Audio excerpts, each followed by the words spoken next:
Hi, everybody. Let's talk about the second book on my top 10 list, which is The Bluest Eye by Toni Morrison.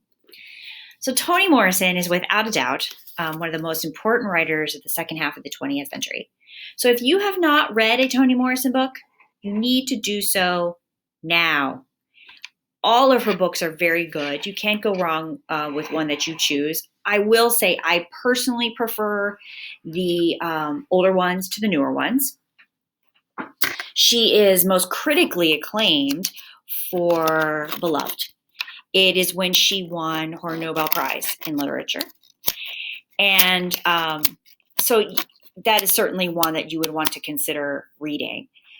It is not my favorite, mostly just because it's just very hard to read. There is almost nothing good that happens in this book. There's also a supernatural element to it, which the first time I read it, I didn't really understand.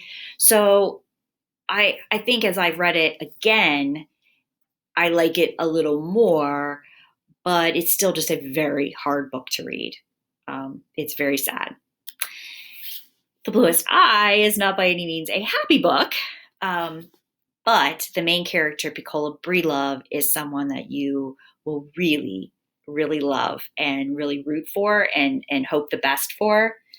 Piccola has very dark skin and curly hair, and she believes that if she could just have blue eyes, she would fit in and things would be better for her.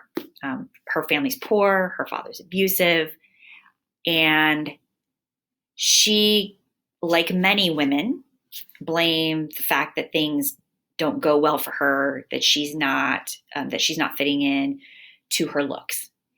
The theme of the book is very feminist, which is probably one of the reasons I really like it. Almost all of Toni Morrison's books, the main characters are women, and they are women of color. This just happens to be a young girl. But the book really is about women in different stages of their lives and how this idea of what is beautiful and what has been thrust upon us of the definition of beauty and how that is part of this oppression that women deal with. So Piccola, like I said, she's a young woman you're going to really root for and hope that she comes to the realization that she is beautiful just the way she is, that having blue eyes will not automatically make, it's not magical. It won't make things better. The book is just one of those books. I've read all of Toni Morrison's books, and there are some that I also really love. I love jazz. I love Song of Solomon. But when I think about Toni Morrison's books and I think about which is the one I remember the most, who is the character that had the most impact on me, it's The Bluest Eye. So that is why it's on my top 10 list.